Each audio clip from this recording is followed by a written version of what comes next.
Yo, what's up, people? This your boy P. Ross, back in the building with the homie. Yo, what's up, everybody? My name is Micah, aka C, capital M to the S, Word. aka One Word. Word.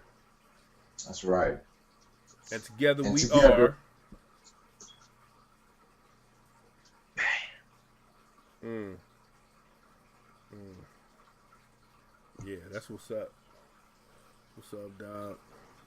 That's right. The Purple Underground has just taken control. And right now, we're going to talk about a single. It was the third single off of an album by Prince, following Round and Round. And the album is Graffiti Bridge, and the single is New Power Generation. yes, sir. Yes. New Power Generation right there. Yeah. Uh-huh. See how the Purple Underground get down?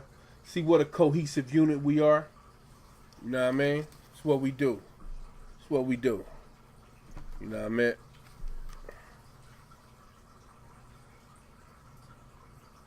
You know what I'm saying? Oh, wow. Dang. You know. What? You know what I mean? Hold on. Wait a minute. You know what I mean? Yeah. Uh-huh. Oh, wait a minute. Hold on.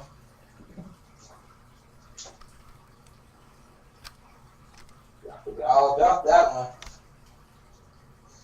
Yo, this is nice. I forget all about that one. Yeah. See that right there? Purple Underground. See what a cohesive unit we are? Girl, oh girl. Girl, Okay, let me ask you something girl. real quick. What? Okay, my copy of this one is a Japanese import. Is that a U.S. one or? This is Japanese, sir. Nice. This is Japanese. Right. You got the slim case. Yes. Yes, I do. That's what's up. That's what's up. You know. You know what? This was actually my first copy of this maxi single with all Really? the remixes. Yeah.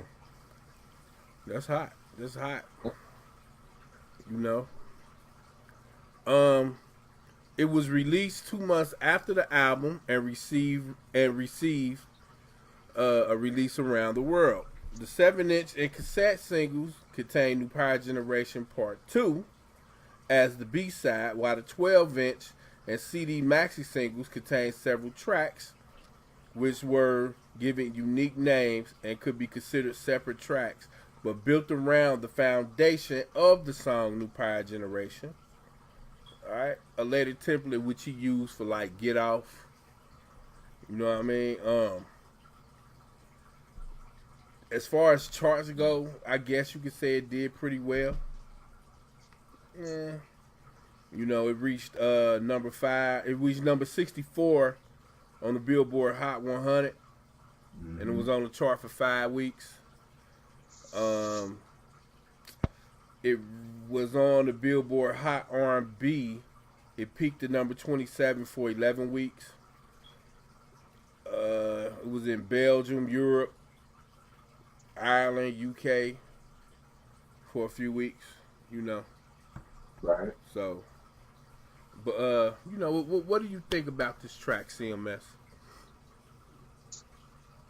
Well, I've always enjoyed this song. The first time heard off the Graffiti Bridge album, immediately I took liking to the song. See, I was about 10 years old when the album had came out, so I had noticed right away, you know, being as young as I was, that you know, Prince's sound was, you know, definitely changed. He definitely had like a '90s feel to it, or at least a new sound, you know, to me, you know, at that time. So yeah, I've always enjoyed the song. Right? Yeah. What's so crazy about it is the song definitely veered away from like the classic, what they call the Minneapolis sound. Mm-hmm.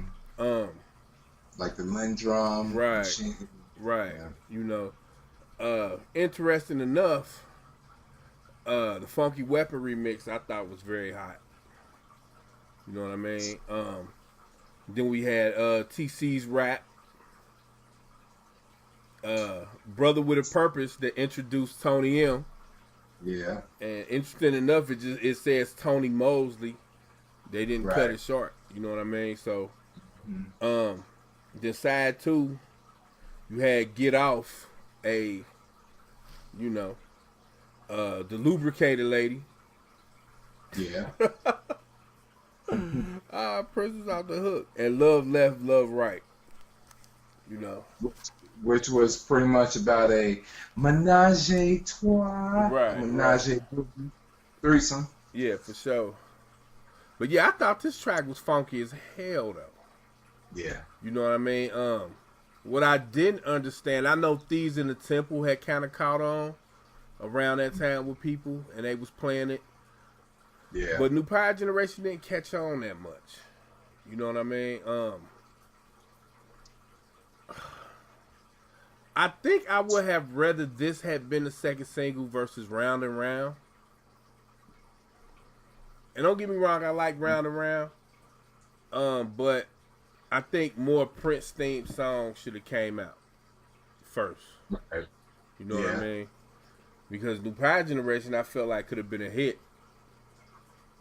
Yeah. You know?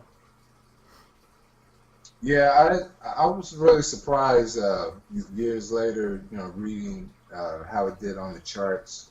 Right. That it didn't really chart as high. But like I said, I mean, I've always liked the song. It was always one of my favorites off of Graffiti Bridge. I know when we went to go see the N.P.G. In Minneapolis at First Avenue a couple months ago, I felt like it was appropriately right that they opened up the song with New Power Generation. Right. It was only that right. was hot. Yeah, and I'm really surprised Prince didn't perform this song.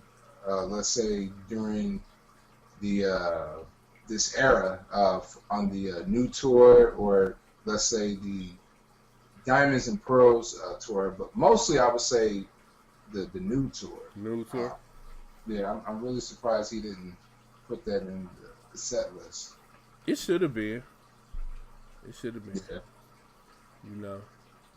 I mean, the lyrical content, you know, I thought that what he was talking about can be for any generation.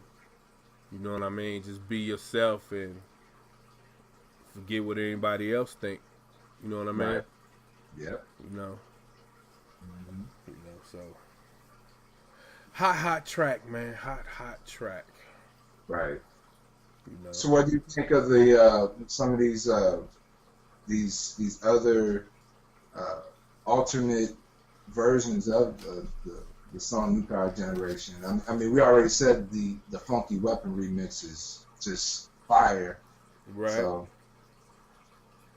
as far as TC Rap and Brother with a Purpose, I feel like Prince had been experimenting with rap before that.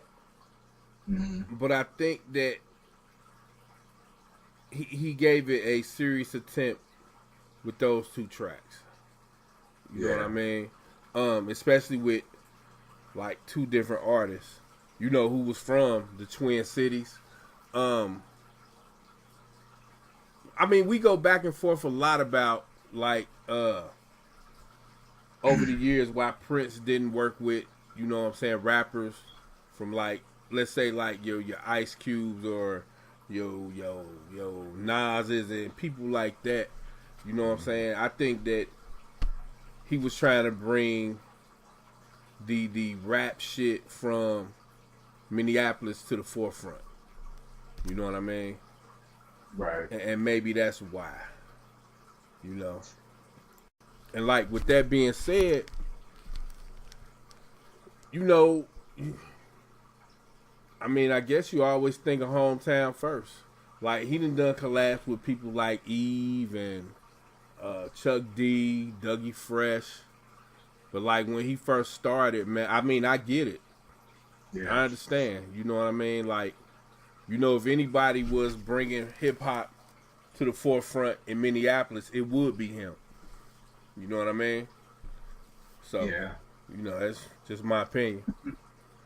Yeah, that's actually a very good point because Prince is also known to sort of give certain artists or musicians a platform for exposure, um, or actually, I should say, more unknown, you know,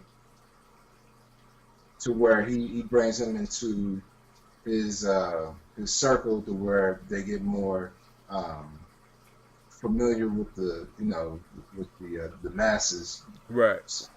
so to speak. So yeah, I could definitely see that to where uh, he wanted to incorporate hip hop, rap into his music. And obviously, he kind of foreseen that where music was going, and it definitely makes sense, to why he Right. would do.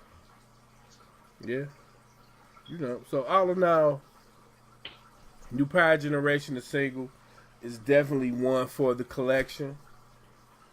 If y'all ain't got this for the collection, make sure y'all get it. You know, period.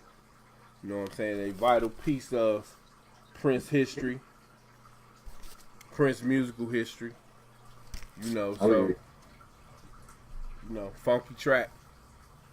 that's right. Get it on vinyl, CD, and cassette. Which Oh yeah, actually I have a copy of it on cassette too, but that's upstairs. right. So So you know, oh yeah, N.P.G. New Power Generation. Yeah. You know, so we're gonna go ahead and cut this video short. Hope you guys enjoy it. Thanks for watching. You know what I'm saying? For those who haven't subscribed, subscribe down below. Hit that subscribe button. And we're going to keep pumping them out, pumping them out, pumping them out. You know what I mean? And make sure you hit us up on Facebook. Uh, Hit us up on the Purple Underground's Entertainment Lounge Facebook page. So there's a couple other groups called the Purple Underground, but ours is called the Purple Underground's Entertainment Lounge. And make sure you follow us on Instagram too. Oh, yeah, no doubt. And we So out. look at Peace. peace. God bless.